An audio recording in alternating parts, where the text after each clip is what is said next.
We're making a berry no-bake cheesecake. I bought 3 pints of blueberries, raspberries, and blackberries that I've divided because they're going to go into different parts of this berry cheesecake. I've selected some of the prettiest berries that will be on the topping of the cheesecake. Then another third of the berries are going to go into the filling of the cheesecake. And the blackberries are much larger than the raspberries and the blueberries, so I'm going to cut them so that all the berries will be uniform in size. We're going to fold these fresh berries into the cheesecake filling. The remaining berries will be used for a sauce topping that would then be topped by the berries that I've set aside. To make the crust for this cheesecake, I'm mixing together 1.5 cups of graham cracker crumbs with 1/4 cup of granulated sugar and 6 tablespoons of melted unsalted butter.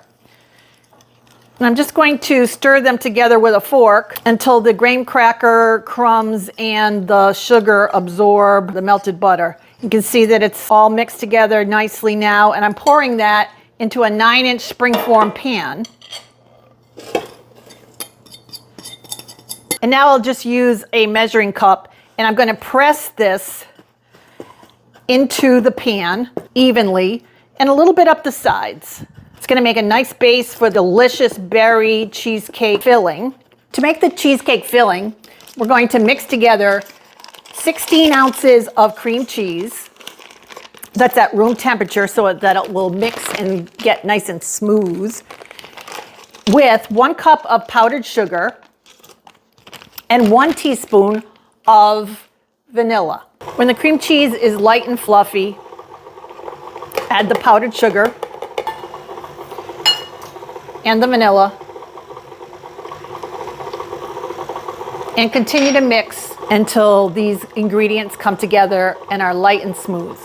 Next, we're whipping 1 cup of heavy cream till thick and stiff peaks. Start by folding about 1/4 of the whipped heavy cream into the cream cheese mixture to lighten up the cream cheese mixture. Add the rest of the whipped cream. Continue to fold the whipped cream into the cream cheese mixture until the mixture is well combined and light and airy. The final step for the berry cheesecake filling is to fold in the berries. Now it's time to scoop the filling onto the crust. You can see all the beautiful berries in there. Looks delicious. And into the refrigerator to chill for at least 4 hours, but preferably overnight. Then we'll put the topping on, and this no-bake cheesecake will be ready. To make the berry sauce, I'm mixing the berries with 2 tablespoons of granulated sugar and 1 tablespoon of lemon juice over medium heat to let them bubble for about 5 to 8 minutes until the blueberries start to burst and they start to thicken. I'll set it aside and let it cool. The cheesecake has chilled. It's time to top with the berry sauce.